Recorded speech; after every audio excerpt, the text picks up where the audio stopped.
Her badge is a target, her skin, a reason for scorn. When a black cop is publicly humiliated, she doesn't just get mad. Officer Amira Banks gets results. A mother and child vanish.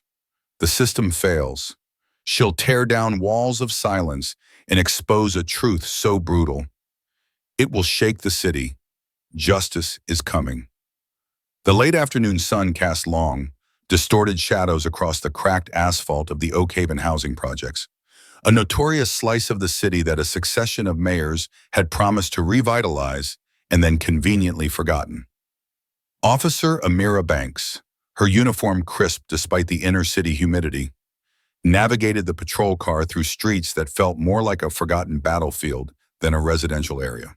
Graffiti screamed from brick walls, a vibrant, angry language of defiance and despair.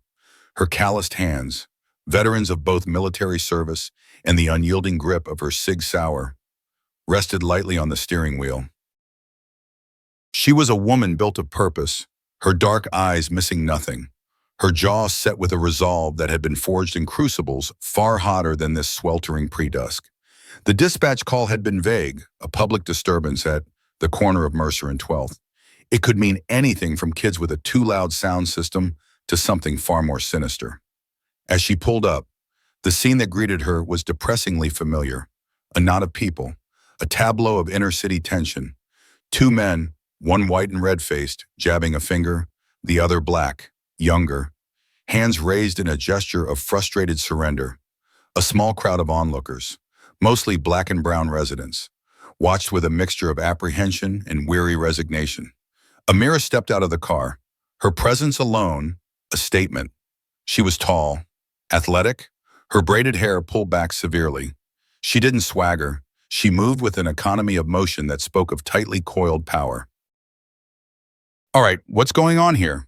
Her voice was calm, authoritative, cutting through the man's tirade. The white man, late 50s, dressed in a stained contractor's polo shirt, whirled on her, his face already florid, deepened in color. "It's about time real police showed up," he spat, his eyes flicking over Amira, lingering on her face, her badge, then back to her face with a dismissive curl of his lip. "This thug," he gestured wildly at the young black man, "was trying to intimidate me, threatening me on my own work site." The young man, barely out of his teens, started to speak. "He came at me. I was just walking by." "Quiet," Amira said, not unkindly, to the young man. She turned her gaze to the contractor. "Your work site, sir." She looked around. They were on a public sidewalk, adjacent to a boarded-up storefront. There was no visible sign of construction. "Yes, my work site. I'm here to survey this building for the new development." He puffed, pulling a rolled-up blueprint from his back pocket as if it were a scepter. "And this element," he sneered again at the young man, "started loitering, giving me trouble, probably casing the joint to steal copper piping before we even begin." Amira's eyes narrowed almost imperceptibly. The air crackled. The crowd watched, silent, expectant. They had seen this script play out before in countless variations. "Sir, this is a public sidewalk. He has every right to be here, just as you do. Were there specific threats made? Did he physically accost you?" The contractor's eyes bulged. "Are you deaf, officer, or just slow?" I said. "He was intimidating me." "Isn't that enough for you people?" His voice dripped with condescension. The phrase "you people" hung in the humid air, heavy and rank. Amira felt the familiar tightening in her chest. A cold knot she'd learned to manage over years in the Special Forces and even more acutely since joining the force.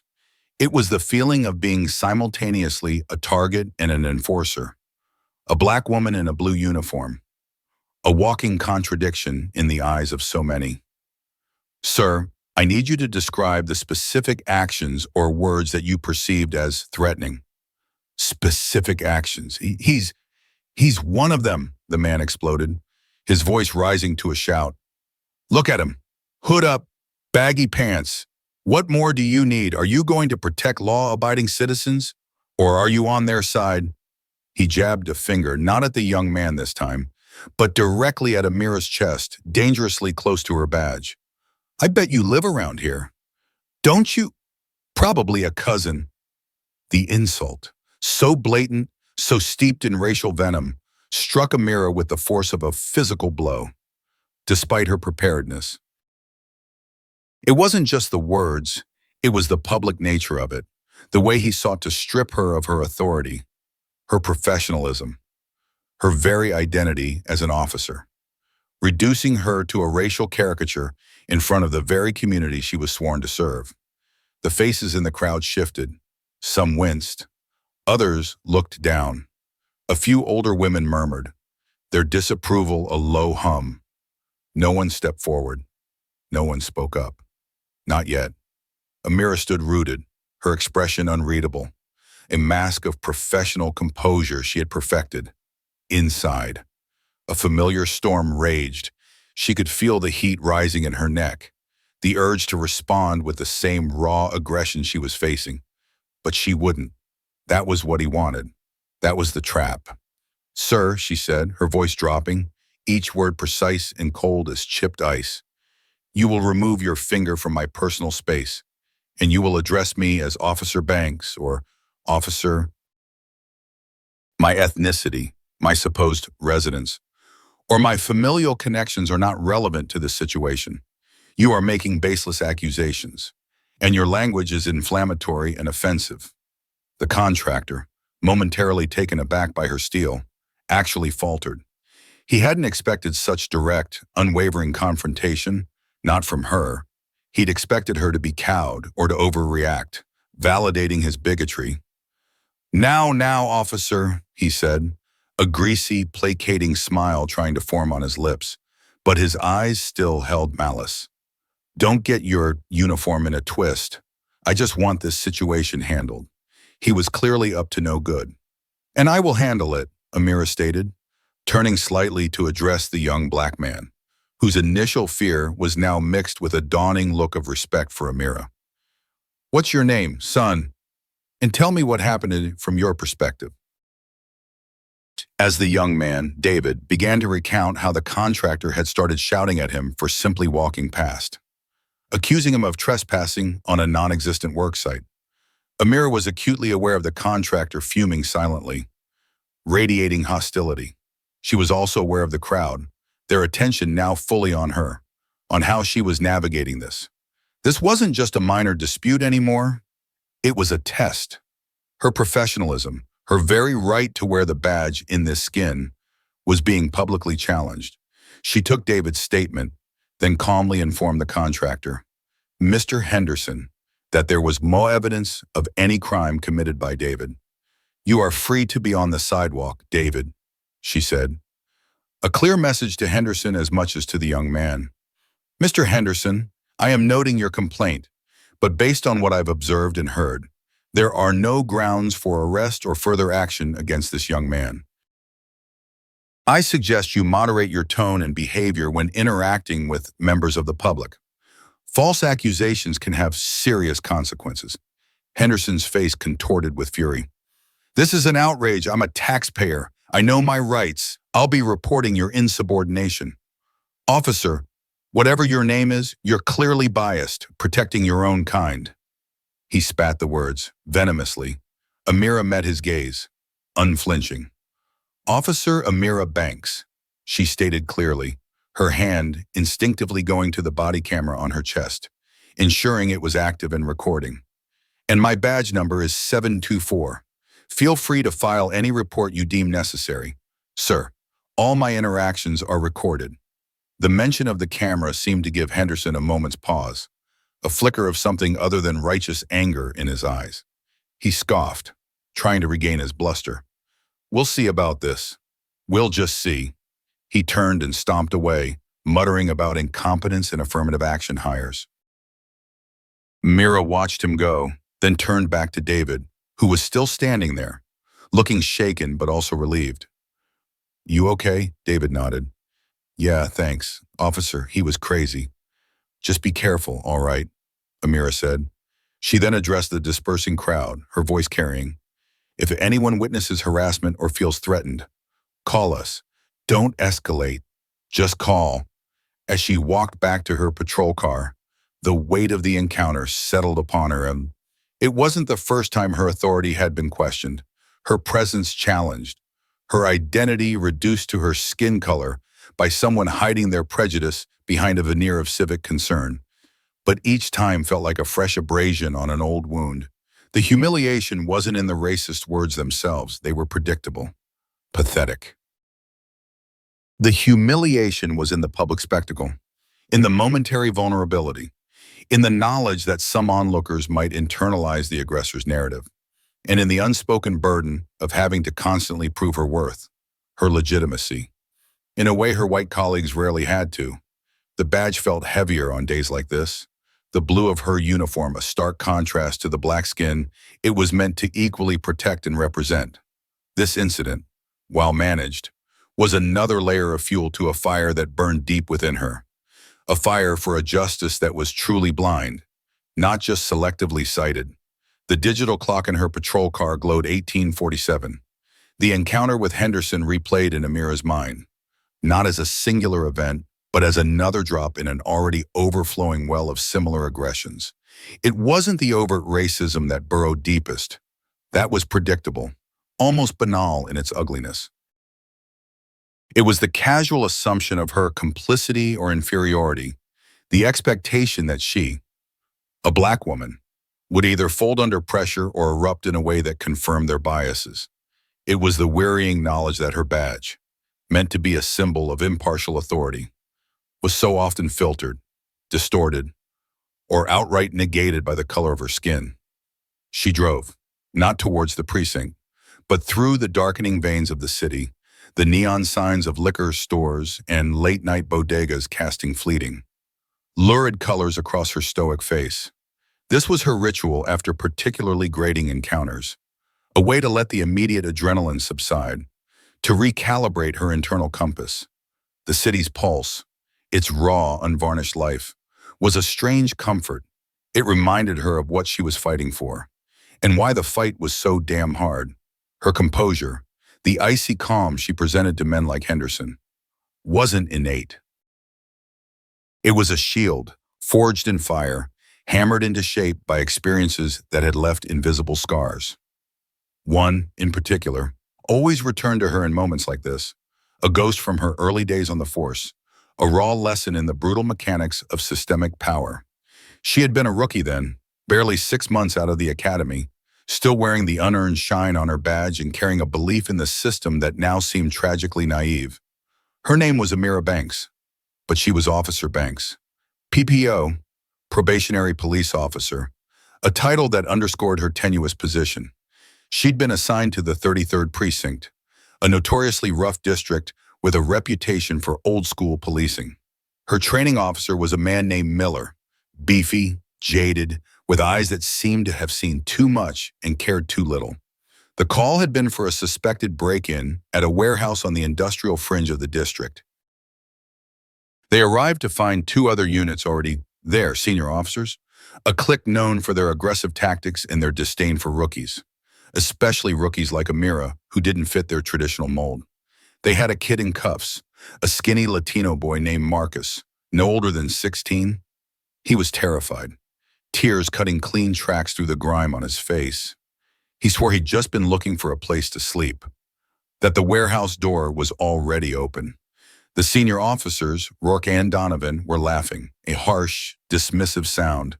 Rourke, a bull of a man with a shaved head and a tattoo of a snarling wolf peeking from under his sleeve, was interrogating Marcus by repeatedly slamming him against the brick wall.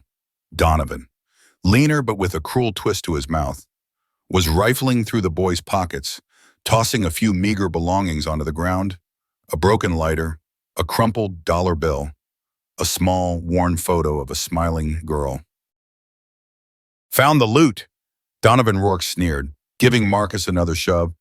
"Nah, just a future felon in training," Donovan replied, kicking the photo on. Amira watched, a cold horror creeping up her spine. This wasn't procedure, this wasn't justice. This was abuse, plain and simple. Miller, her training officer, stood by, arms crossed, a neutral expression on his face. He caught her eye, gave a subtle shake of his head. Stay out of it, rookie. But Amira, fueled by the righteous indignation that still burned brightly within her, couldn't, sir, she began, her voice tighter than she intended. Addressing Rourke. Shouldn't we verify his story? Check the warehouse for actual signs of forced entry. He says the door was open. Rourke stopped, slowly turning his head toward Amira. The amusement vanished from his face, replaced by a chilling stillness. What did you say? Probationary.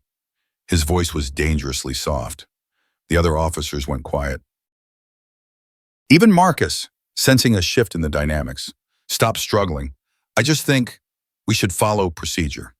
Sir, investigate properly before assuming guilt. Amira's heart was hammering, but she held his gaze.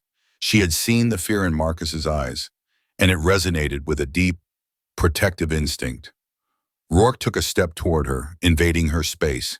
He was inches taller, a mountain of uniformed menace. Procedure, you want to talk about procedure. PPO Banks, here's the procedure. We catch a scumbag like this in a place he ain't supposed to be. We take him and we let the detectives sort out the fine print. You think your academy textbook bullshit applies out here on the street?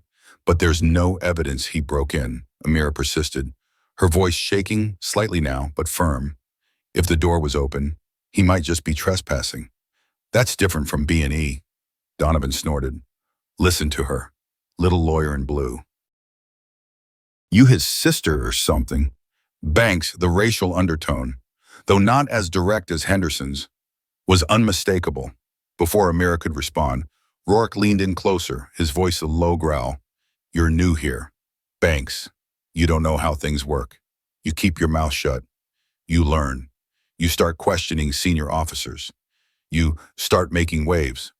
Well, this job has a way of weeding out people who don't fit. You understand me. The threat was palpable. Miller finally stepped in, placing a placid hand on Rourke's arm. Easy, Rourke. She's green, still learning. He gave Amira a hard look. Banks, go check the perimeter of the warehouse. Properly, humiliated, furious, but also suddenly very cold. Amira had turned and walked towards the warehouse, her cheeks burning. She did a thorough check. The main loading door was indeed ajar, the lock rusted and broken. There were no fresh pry marks, no signs of forced entry. Inside, a makeshift bed of cardboard and old newspapers suggested someone had been sleeping there. She returned. Her findings clear. Sir, the main door lock is broken. It doesn't look like a forced entry. There's a sleeping bag and some belongings inside. Rourke just stared at her, his eyes like chips of granite. He didn't acknowledge her findings. He turned to Marcus. All right, scumbag. You're coming with us. We'll find something to charge you with. He and Donovan hauled the boy, still protesting his innocence, towards their cruiser. Later, Amira tried to talk to Miller about it. That wasn't right. Miller. They didn't even listen. They were just going to railroad him. Miller sighed. Done, lighting a cigarette, the smoke curling around his weary face. Look, Banks, Rourke's a dinosaur, but he closes cases. The brass likes that. You stick your neck out like that again.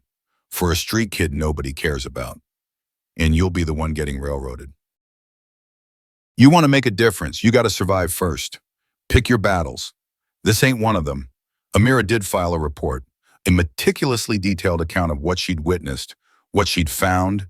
She submitted it through official channels. For a week. Nothing happened. Then she was called into the captain's office. Captain Davies, a man who prided himself on running a tight ship, looked at her with undisguised annoyance. Her report was on his desk, alongside a rebuttal from Rourke and Donovan, filled with distortions and outright lies, painting Amira as an insubordinate rookie who interfered with an active investigation and showed undue sympathy for a suspected felon. Miller's statement was conspicuously neutral, simply stating he had instructed Banks to check the perimeter. Officer Banks, Davies had said, his voice cold, you seem to have a misunderstanding of how teamwork and chain of command operate in this precinct. Officers Rourke and Donovan are seasoned veterans. Your observations have been noted, But I suggest you focus on learning from your senior officers, not on challenging their judgment. Consider this a warning. Another incident like this, and we'll have to reevaluate your suitability for this department.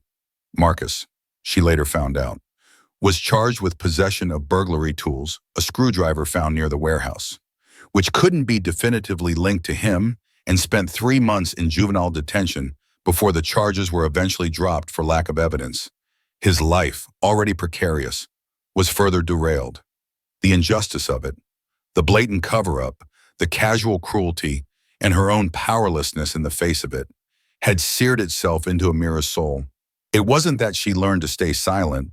It was that she learned the enemy was far more entrenched, far more insidious than a few bad apples. It was a system that protected its own, that resisted change, that often valued arrests and conviction rates over actual justice.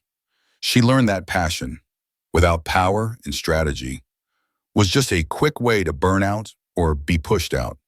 That day, something hardened in Amira.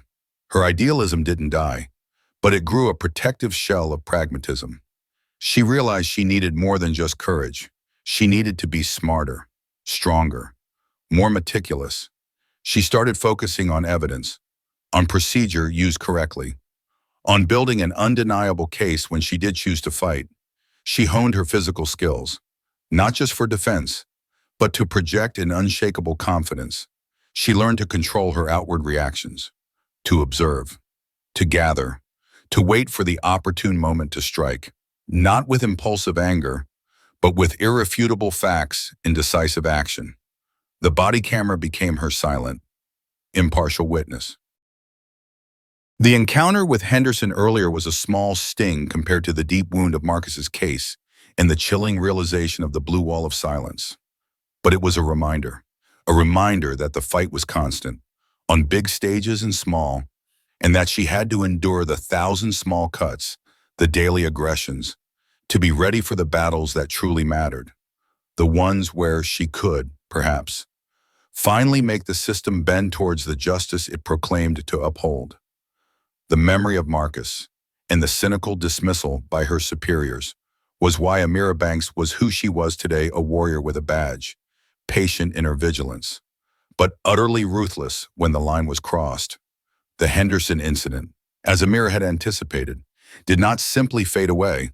While her body camera footage had unequivocally vindicated her actions, preventing any formal reprimand, the ripples spread through the precinct in more insidious ways. Henderson, it turned out, was a minor city contractor with connections, a man who knew how to make noise in the right or wrong ears. A few days later, during morning roll call, Lieutenant Garvey, a man whose smile rarely reached his eyes and whose career had been built on never rocking the boat, made a pointed remark. Just a reminder. Officers, he'd said, his gaze sweeping across the room, but lingering for a fraction of a second too long on Amira.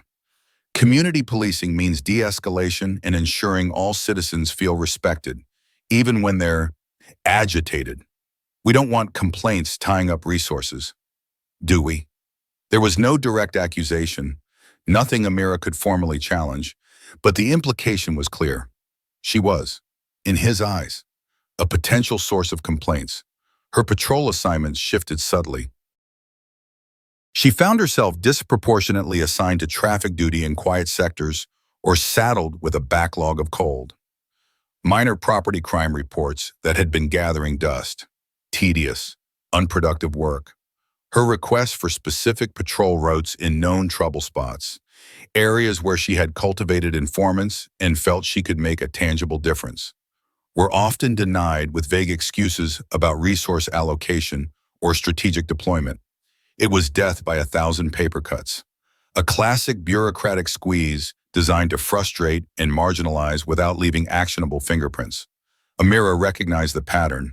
It wasn't overt hostility, but a systemic chill, a message from certain echelons of the department that her brand of proactive, uncompromising policing was unwelcome if it ruffled the feathers of the right people. Her colleagues were a mixed bag. Some, like her former academy classmate Officer Ramirez, offered quiet support, a knowing glance, a shared frustration. Others, particularly the older guard. Those aligned with the Rourkes and Donovans of the force became more distant, their interactions with her more guarded, sometimes tinged with a subtle condescension. She was an outsider, not just because of her race or gender, but because she refused to play the game of convenient blindness. Then came the call that shifted the landscape. A welfare check in the sprawling, neglected Aviary Park public housing complex.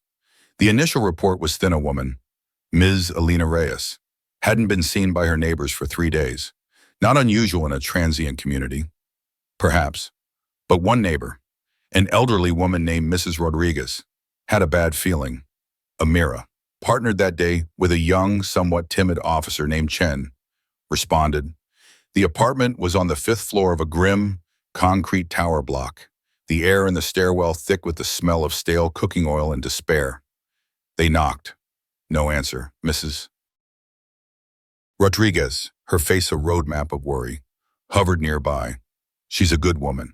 Officer, quiet, keeps to herself.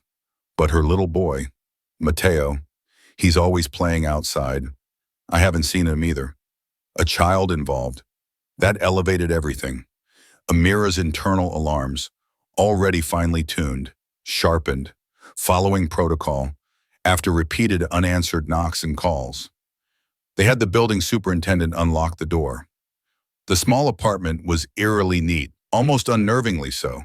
No signs of struggle, no obvious disarray, but Alina Reyes and her 7-year-old son, Mateo, were gone.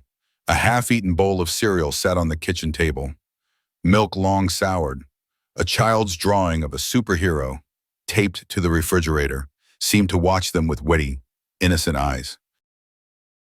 The only thing out of place was a faint, almost undetectable metallic scent near the bedroom door, a scent Amira, with her past special forces training in identifying everything from explosives to decomposition, registered with a cold knot in her stomach. Chen, younger, less experienced, didn't seem to notice it. Amira began to work the scene, her focus intense. She noted the lack of any packed bags, the presence of Alina's purse with her ID, and a small amount of cash still inside. Mateo's school backpack hanging on a hook. This wasn't a planned departure. Looks like they just up and left, Chen offered. A little too readily. Maybe went to stay with family. Amira didn't reply immediately. She knelt, examining the floor near the bedroom door where she'd caught the scent. She ran a gloved finger along the cheap linoleum. Nothing visible to the naked eye. Chen, call this in. Possible missing persons, mother and child, circumstances unclear. Request a detective unit. And get forensics down here. I want this bedroom sealed and processed. Chen looked surprised. Forensics? You think it's something bad? I think we don't know what it is, and we need to assume the worst until proven otherwise, especially with a child missing, Amira said, her tone leaving no room for debate. The initial response from the Detective Bureau was lukewarm. Detective Morrison, a paunchy, nearing retirement veteran with a perpetually cynical air. Arrived an hour later, he walked through the apartment with a cursory glance, his expression bored. Probably just a domestic. She took the kid and ran off with a boyfriend. They always turn up. He seemed more annoyed by the paperwork than concerned by the disappearance. Her purse and ID are still here. Detective, Amira pointed out. No signs of packing. Neighbors haven't seen anyone suspicious. The boys' school hasn't heard from them. Morrison shrugged. We'll put out a bolo. Check local hospitals. Shelters. Don't hold your breath. He explicitly waved off Amira's request for a full forensic sweep of the bedroom, citing it as an unnecessary expense for what he clearly considered a non-priority case. We don't have the budget to dust every room someone walks out of. Banks. Frustration, cold and sharp, pricked at Amira. This was not the response of a missing child, regardless of their socioeconomic background. Deserved, she knew, with a certainty that chilled her, that if Alina Reyes and Mateo lived in a wealthier, whiter part of the city, the reaction would be vastly different. The systemic dismissal was palpable. Over the next few days, Amira pushed. She used her own time to recanvass the aviary park complex, talking to anyone who might have seen something. She learned that Alina had recently broken up with a volatile ex-boyfriend, a man named Marco Vincent, known to have a temper and a minor criminal record. She meticulously documented her findings, forwarding them to Morrison, who remained largely unresponsive. Her requests for Vincent's known addresses or for a welfare check on him were met with delays. Other urgent cases. Short-staffed, she started to feel the subtle but unmistakable pressure again. When she tried to access certain restricted databases for information on Vincent, she found her usual clearance level inexplicably requiring additional authorization, which was slow in coming. A request for CCTV footage from a nearby convenience store, which might have shown Alina or Matteo around the time of their disappearance, was being processed for days, only to be told the footage from that specific time frame was corrupted. Amira began to suspect it wasn't just apathy she was battling, but something more deliberate. Marco Vincent, she discovered through a discreet inquiry to a contact in the narcotics division, was a low-level informant for another precinct, occasionally providing information on petty drug deals. Was his status affording him a degree of protection, even in a missing persons case involving a child? Or was this simply the system grinding slowly for those it deemed unimportant, compounded by the irritation she herself was causing by refusing to let it go one evening? Reviewing her notes at her small apartment, the faint metallic scent she detected in Alina's apartment nagged at her.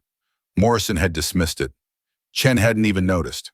But Amira trusted her senses, honed by years of training where a misplaced scent could mean the difference between life and death. She researched cleaning agents, chemical reactions, anything that might produce such an odor and be easily overlooked. Then, a darker thought surfaced. One linked to her military experience, the distinct, slightly sweet, metallic tang of blood that had been hastily, imperfectly cleaned. The thought made her physically cold. If her suspicion was correct, then Alina and Matteo weren't just missing. They were potentially victims of foul play. And crucial evidence might have been ignored or even allowed to degrade due to Morrison's dismissive attitude and the systemic inertia. The covert discrimination wasn't just about her career anymore. It was actively obstructing justice, potentially endangering lives. The realization settled heavily. Henderson's public racism was one kind of battle. This, the quiet, bureaucratic smothering of a critical investigation, the subtle shielding of a potential suspect, the dismissal of a mother and child from a poor community, was another being, far more insidious. It was the system itself, with its built-in biases and its capacity for self-protection, that she was now running up against. And she knew, with a grim certainty, that to get to the truth about Alina and Matteo Reyes, she would have to find a way to cut through these carefully constructed, almost invisible, walls of resistance. The tension coiled tighter within her. This was no longer just about procedure. It was about a fundamental betrayal of the badge she wore. Days bled into a week since Alina Reyes and young Matteo vanished. The official investigation, spearheaded by the dismissive Detective Morrison, had predictably stalled. The Bolo alert yielded nothing. Shelters and hospitals reported no sign of the mother and child. Marco Vincent, Alina's volatile ex-boyfriend, remained a phantom, his last known addresses turning up empty, his current whereabouts unconfirmed. Morrison had effectively relegated the case to the cold case pile before it even had a chance to get warm. His daily updates to Amira, when he bothered to give them, curt and dismissive. Nothing new.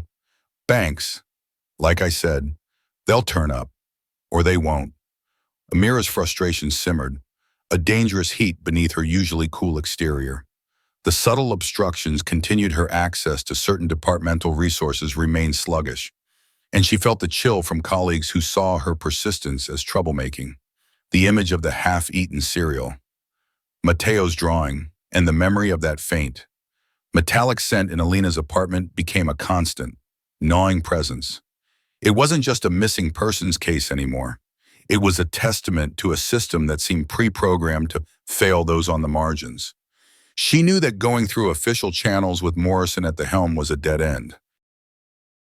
He wouldn't authorize further forensic work based on her gut feeling about a scent, especially not now. She needed something concrete, something irrefutable, to force his hand, to compel the department to act. The first act of resistance often begins not with a shout, but with a refusal to accept the status quo. A quiet decision to step outside the prescribed lines when those lines are drawn to protect indifference. Amira decided to revisit Aviary Park. Off-duty.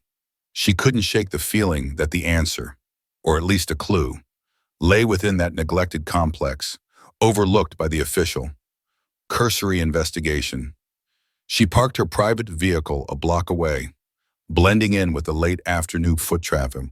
Her intention wasn't to conduct an unauthorized search, but to talk to people again, to observe, to listen to the whispers that official inquiries often missed. She found Mrs. Rodriguez sitting on a worn bench near the entrance of Alina's building, her eyes scanning the children playing listlessly in the dusty patch of grass that passed for a playground. The old woman's face lit up with a flicker of hope when she saw Amira. "Officer Banks, any news, anything about Alina and little Mateo?" Amira's heart ached at the genuine distress in the woman's voice. "Not yet, Mrs. Rodriguez. But I haven't stopped looking. I was hoping you might have remembered anything else. Anything at all, no matter how small, from around the time they disappeared." Mrs. Rodriguez frowned, her brow furrowing in concentration. "I told the other detective, not much. It was quiet. Too quiet."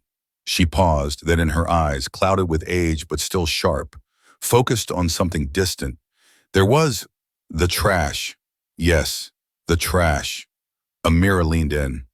"The trash, what about it?" "Well, the big dumpsters at the back of the building.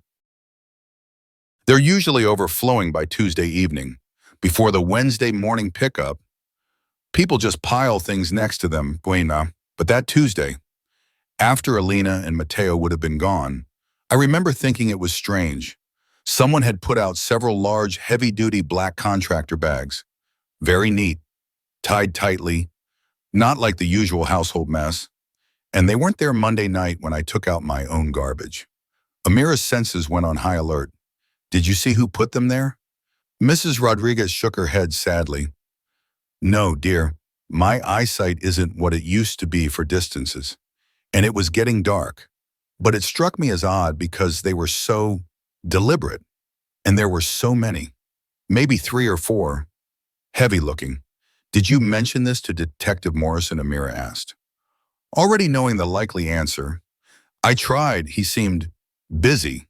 He asked if I saw anyone suspicious, and I said no, just the bags. He wrote something down, but he didn't ask any more about them." Miss Rodriguez sighed. "I suppose it was nothing, just trash." But to Amira, it wasn't just trash. Marco Vincent had done some handyman and occasional illicit disposal work in the past. According to the peripheral notes in his thin criminal file, notes she had dug up through sheer persistence, heavy-duty contractor bags, disposed of discreetly in the dead of night, around the time of a disappearance where a faint, metallic, possibly blood-related scent was detected. It was a thread, thin but potent. This was the unexpected aid Amira needed, not from a colleague, not from a superior, but from an elderly resident, an overlooked witness whose observation was dismissed as mundane by an indifferent detective. Amira knew what she had to do. The dumpsters would have been emptied Wednesday morning. The contents long gone to the city landfill, a vast, almost impossible place to search without specific information and a massive, coordinated effort. But sometimes, people were careless. Sometimes, things were missed or fell out during collection. Her mind raced. It was a long shot, a very long shot, but it was something. "Mrs. Rodriguez," Amira said, her voice calm but charged with a new energy. "Thank you. You've been a great help, more than you know." Instead of heading home, Amira drove to the precinct. She didn't go to Morrison. She went to Officer Chen, her partner on the day they discovered Alina and Mateo missing. Chen was young, often hesitant, clearly intimidated by the department's unspoken hierarchies. But Amira had also seen a flicker of something else in him that day at the apartment, a discomfort with Morrison's dismissiveness, a shared, though unspoken, concern. She found Chen finishing up paperwork. "Chen, I need a favor." Off the record, Chen looked up, surprised, then nervous. "Uh, Officer Banks, what kind of favor? I have a lead on the Reyes case." Something Morrison dismissed. "I think evidence might have been disposed of in the Aviary Park dumpsters last Tuesday night. They were emptied Wednesday morning." Chen's eyes widened. "You mean, like, their bodies?" "I don't know what I mean, Chen. But I know Morrison won't authorize a search of the landfill based on a hunch from me and an old lady's observation about garbage bags. But the area around those dumpsters, sometimes things get dropped, left behind, spillage, especially if someone was in a hurry, working in the dark." "What are you asking me to do?" Chen asked, his voice barely a whisper. "Come with me. Now. We take a quiet ride back to Aviary Park. We don't go in the dumpsters. They're empty. We search the immediate vicinity, a quick, careful look around. If we find something, anything, then Morrison will have to listen. Then we can push for a proper search. Maybe even get K9 units to the landfill collection point if we can narrow it down." This was her act of resistance, to circumvent the official obstruction by gathering undeniable preliminary evidence. Chen hesitated. This was outside protocol. This was questioning a detective's judgment. This could get them both in trouble. He looked at Amira, at the fierce determination in her eyes, the conviction that radiated off her. He remembered the tidy apartment, the child's drawing. He gave a small, almost imperceptible nod. "Okay, let's go." They drove to Aviary Park in Chen's unmarked car, Amira wanting to keep her own vehicle away from the scene for now. The area around the dumpsters was as grim and neglected as the rest of the complex. Overflowing bins, scattered litter, the stench of decay. Using powerful flashlights, they began a methodical search of the muddy ground, the overgrown weeds, the periphery of the concrete pad where the dumpster sat. Minutes stretched into an eternity of scanning debris. Amira felt a familiar despair begin to creep in. Maybe this was a fool's errand. Maybe Morrison was right, and she was just chasing ghosts. Then Chen, who had been meticulously combing through a patch of tangled ivy near a broken section of fence, let out a sharp, indrawn breath. "Banks, look at this." Amira hurried over. Chen's flashlight beam was focused on something caught deep within the ivy, partially concealed by dirt and leaves. It was a dark, sodden piece of fabric, a child's t-shirt, small, adorned with a faded cartoon character, and clinging to the fabric, unmistakable even in the flashlight's glare, were dark, reddish-brown stains. Near it, almost hidden beneath a discarded piece of cardboard, was a small, tattered sneaker, also stained. Amira's blood ran cold. She knelt, her gloved hands trembling slightly as she carefully illuminated the items without touching them. The metallic scent, faint but distinct, seemed to rise from the damp fabric, confirming her worst fears. "Don't touch anything," she said, her voice tight. "Call it in. Chen. Potential evidence. Reyes case. Request immediate backup. Forensics. And get Detective Morrison down here. Now." Chen, his face pale but his voice surprisingly steady, made the call. Amira stood up, looking at the grim discovery. This was it. The first tangible piece of evidence that directly contradicted Morrison's narrative of a simple walkaway. It was found not through official channels, but through an old woman's overlooked observation and a defiant, off-the-book search. It was a small victory, born of resistance, but it felt monumental.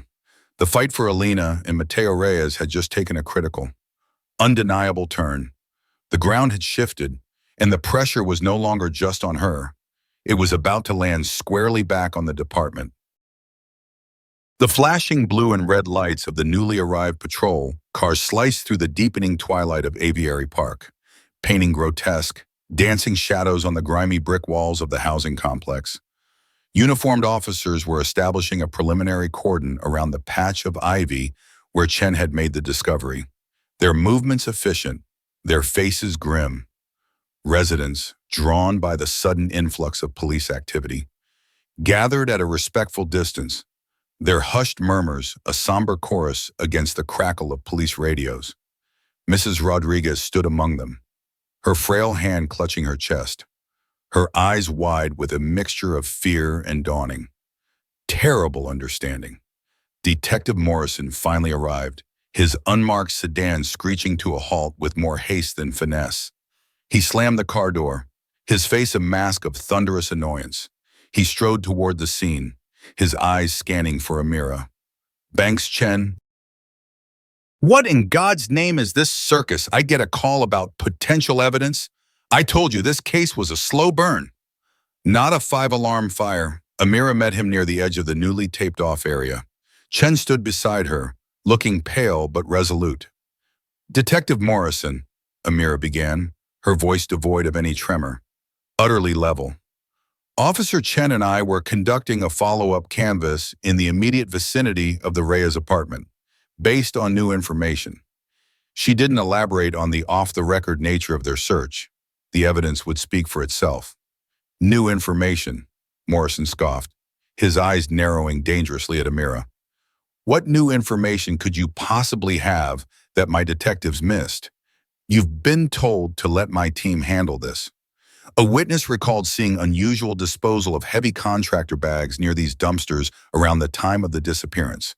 Detective, Amira stated, holding his gaze. We decided to re-examine the immediate area for any overlooked items. She gestured with her chin toward the spot within the ivy, now illuminated by a portable crime scene lamp brought by one of the first responding officers. Officer Chen located these. Morrison pushed past her, ducking under the crime scene tape with an impatient grunt. He peered down at the small, stained t-shirt and the single sneaker, now flagged with small evidence markers. The forensics team, led by a seasoned technician named Sal Molina, was just beginning their methodical approach. Molina, a man known for his meticulousness and his refusal to be rushed or bullied by rank, was already instructing his assistant to photograph the items in situ. For a long moment, Morrison said nothing. The only sounds were the click of Molina's camera and the distant city hum. The air was thick with unspoken tension. The gathered residents watched, silent and expectant. They saw the stern-faced detective, the black female officer who had been a persistent presence in their community since the disappearance, and the small, heartbreaking pieces of clothing under the harsh lights. Finally, Morrison straightened up, his face flushed. He turned on Amira, his voice a low, furious growl. You conducted an unauthorized search. Banks, you and Chen, that's a serious breach of protocol. This evidence, if it even is evidence, could be inadmissible. Detective, Sal Molina interjected, his voice calm and authoritative, not looking up from his work. The items were found in a public access area, adjacent to a primary crime scene. Officer Banks and Officer Chen, as sworn officers, have every right to observe and report potential evidence found in such a location. The discovery itself provides probable cause for their closer examination and our subsequent processing. Admissibility will be for the courts to decide, but from a forensic standpoint, this is significant. Molina's quiet. Professional intervention was like a splash of cold water. Morrison's eyes flicked towards Molina, a flash of irritation, but he knew better than to argue forensics with the head of the CSU team on an active scene. He was being subtly, professionally, boxed in. Amira stepped forward slightly. Detective Morrison, those items appear to be a child's t-shirt and shoe, similar in size to Mateo Reyes. They are visibly stained with what appears to be a significant amount of dried blood. I also detected the same faint metallic odor I noted in the apartment bedroom. We need these processed immediately, and we need to consider the strong possibility that Alina and Mateo Reyes were not just missing, but were victims of a violent crime that originated in or near Their apartment, her words, delivered with chilling precision, hung in the air. The crowd of onlookers gasped audibly. Mrs. Rodriguez let out a small, choked sob. The power dynamic on that patch of blighted ground was undergoing a seismic shift. Amira wasn't a subordinate making a suggestion. She was an officer presenting undeniable, horrifying facts, in public, with witnesses. Morrison's face contorted. He knew he was losing control of the narrative, of the investigation itself, right here in front of his officers, the forensics team, and the community. "Appears to be blood," he snapped, trying to regain some authority. "We don't deal in appearances. Banks, we deal in facts. Melina, what's your preliminary?" Melina, having carefully bagged the t-shirt and now examining the sneaker, looked up. "Preliminary visual and olfactory indicators are consistent with blood. Detective, significant saturation on the garment. We'll run a presumptive test on site, but I'm confident enough to say this needs to go to the lab for immediate DNA analysis and typing. We also have what looks like soil and possible vegetative matter on the sneaker that could be crucial for geolocation if it doesn't match this immediate area." Each word from Melina was another nail in the coffin of Morrison's dismissive theory. The evidence wasn't just speaking, it was shouting. "And those contractor bags the witness mentioned." "Detective," Amira pressed, her gaze unwavering. "If these items were discarded from such bags, it's highly probable that other evidence, potentially the victims themselves or the murder weapon, ended up in the city landfill. The collection from this route was Wednesday morning. We need to identify that specific garbage truck, its route, and the section of the landfill where its contents were deposited. We need K9 units specialized in human remains detection, and we need to do it now. Time is critical." Morrison was visibly seething. He was being told how to run his investigation by an officer he had tried to sideline, in front of everyone. He shot a venomous glare at Amira, but her expression was one of absolute, non-negotiable professional resolve. He looked at the faces of his own officers, at Chen Hu, despite his nervousness, stood firmly with Banks, at Melina, who was already directing his team with quiet urgency. He heard the murmurs from the crowd, the fear, the anger, but also a new fragile flicker of hope that something was finally being done. "All right," Morrison finally bit out, the words tasting like ash in his mouth. "Melina, get these items to the lab. Stat, I want to rush on the DNA. Put out a priority alert for Marco Vincent. All known associates, previous addresses, known hangouts, I want him found." "Banks," he said, grudgingly, "you'll liaise with the sanitation department. Get the route information for that truck. We'll see about the landfill." It was a partial concession, but a concession nonetheless. He was trying to reassert control, but the momentum had shifted. "I already have the sanitation supervisor's emergency contact." "Detective," Amira replied smoothly, pulling a small notebook from her pocket. "And I've cross-referenced the collection routes for this sector.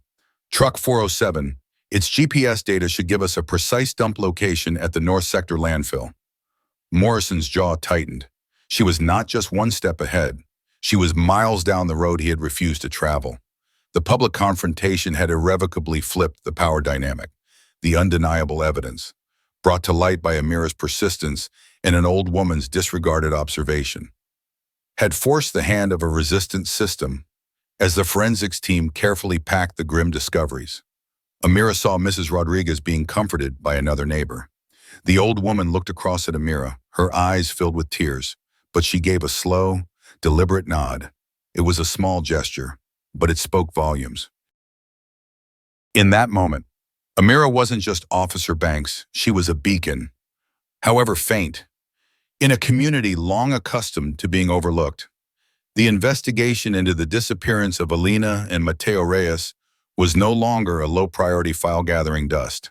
It was now a high-stakes manhunt, in a race against time to recover what Amira increasingly feared were the bodies of a murdered mother and child. The confrontation had been brutal, the victory bitter. But justice, spurred by the quiet whispers of the overlooked and the unwavering resolve of one officer, had finally, forcefully, begun to stir. The air still hummed with tension, but now it was the tension of a hunt engaged, of a truth clawing its way into the light. The days that followed the grim discovery at Aviary Park were a blur of intense, relentless activity. Marco Vincent, flagged as a person of extreme interest and now the subject of a citywide manhunt, was apprehended 2 days later. Attempting to flee the state on a Greyhound bus, he was grimy, desperate, and initially defiant. But the mounting evidence, spearheaded by Amira's meticulous groundwork and Melina's forensic team, began to paint an undeniable picture. The sanitation truck's GPS data, precisely as Amira had anticipated, led investigators to a specific sector of the North Sector landfill. The scene there was vast and harrowing. Against a backdrop of mountains of refuse, K9 units, specialized in detecting human remains, worked tirelessly alongside sanitation crews and police officers. Amira was present, a silent, watchful figure, her face etched with a grim determination that mirrored the bleakness of the task. The metallic scent she'd first detected in Alina's apartment seemed to hang heavy in the air here, a haunting confirmation. After nearly 36 agonizing hours of sifting through tons of compacted waste, one of the K9s gave a definitive alert. The contractor bags Mrs. Rodriguez had seen were located inside. The worst fears of Amira and the entire Aviary Park community were realized. The bodies of Alina Reyes and her 7-year-old son, Mateo, were recovered. The cause of death was quickly determined: blunt force trauma for Alina, asphyxiation for Mateo. The brutality of the crime sent a shockwave through the city. The evidence against Marco Vincent became overwhelming. The DNA from the blood on Mateo's t-shirt and sneaker matched Mateo. Traces of Alina's DNA were found under Vincent's fingernails when he was arrested. Fibers from the contractor bags matched fibers found in his dilapidated van. Faced with the irrefutable forensic chain Amira had fought so hard to establish, and perhaps the sheer weight of his horrific actions, Vincent's defiance crumbled. He confessed, detailing a jealous rage that had escalated to unthinkable violence, followed by a panicked, clumsy attempt to dispose of the bodies. Justice in this instance would be swift and evidence-based, a direct result of refusing to let a mother and child be forgotten. The impact on the Aviary Park community was profound. Grief was a palpable entity, a heavy shroud over the concrete towers, a makeshift memorial, overflowing with flowers, teddy bears, and handwritten notes, sprang up near Alina's building. But mixed with the sorrow was a new, unfamiliar emotion, a fragile sense of empowerment. They had been seen. They had been heard. One of their own. Mrs. Rodriguez had provided a crucial key, and an officer, Amira Banks, had listened when no one else would. Amira attended the community-organized vigil for Alina and Mateo. She stood not in uniform, but as a member of a grieving city, yet her presence was unmistakable. People approached her, not with demands or accusations, but with quiet words of gratitude, with tears in their eyes. Mrs. Rodriguez gripped her hand, her touch surprisingly strong. "You brought them peace, Officer Banks. You gave them a voice." Within the department, the reaction was more complex. Detective Morrison, publicly humiliated by his gross mishandling of the case, was placed on administrative leave pending an internal affairs investigation. While many doubted any severe, lasting consequences would befall him, the system had a way of protecting its own. The fact that an investigation was launched at all was a minor tremor in the usually unshakable blue wall. Some older officers remained resentful of Amira, viewing her as a disruptive influence. But others, particularly younger officers like Chen, saw her differently. Chen, who had stood by Amira during the unofficial search and the subsequent confrontation with Morrison, now carried himself with a new, quiet confidence. He had seen firsthand that one could challenge the status quo, risk stepping out of line, and not only survive, but effect real change. He sought Amira out a few days after Vincent's arrest. "Officer Banks," he began, a hesitant respect in his voice. "What you did, it made a difference. not just for the Reyes family, but it showed us things can be different. Amira appreciated his words. It wasn't just me, Chen, it was Mrs. Rodriguez. It was you choosing to act. It was Molina and his team doing their jobs without fear or favor. Justice needs all those pieces.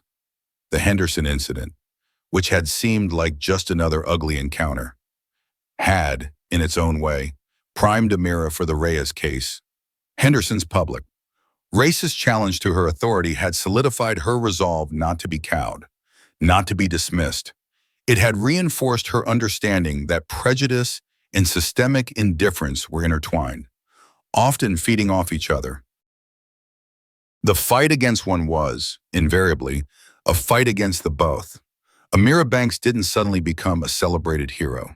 There were no parades, no grand departmental commendations. Those were reserved for a different kind of narrative. But she became something more potent, more lasting, a symbol of change, a quiet force of integrity. Her reputation for meticulous police work, for unwavering resolve in the face of injustice, and for giving a damn when others didn't, grew. Other officers, some hesitantly, began to approach her with concerns about cases they felt were being mishandled, about injustices they had witnessed but felt powerless to address. She became a confidant, a mentor by example. The title of the story: a racist cop lifted a black girl's skirt, then a black woman taught him what justice looks like. While not a literal depiction of the events that unfolded, resonated with the spirit of Amira's journey. Henderson represented that racist element, that dismissive, entitled abuse of perceived power, and Amira, through her actions in both the Henderson encounter and, more profoundly, the Reyes case, had indeed taught the system, and those within it who embodied its worst aspects, what justice should look like: persistent, evidence-based, and blind to prejudice or indifference. She had faced down the systemic dismissal of victims from marginalized communities and the internal resistance to accountability. Her path wasn't easier. The forces of inertia and bias within the system were still deeply entrenched, but something had shifted, both within Amira and in how she was perceived. The badge she wore still felt heavy at times, but now it was also imbued with a deeper sense of purpose, a purpose affirmed by the lives she had touched, in the small cracks she had managed to force in the walls of indifference. She knew the fight for true justice was a marathon, not a sprint. There would be more Hendersons, more Morrisons, more moments where the system would try to grind down her spirit, but there would also be more Mrs. Rodriguez's, more Chens, more opportunities to make the badge stand for what it was supposed to. As Amira drove through the city, its myriad stories unfolding in the glow of streetlights, she carried the echoes of Alina and Mateo, the quiet strength of Mrs. Rodriguez, and the weight of her own hard-won conviction. She was Officer Amira Banks, and her watch had only just begun. The fight for a just world. One case, one confrontation, one act of principled resistance at a time. Continued.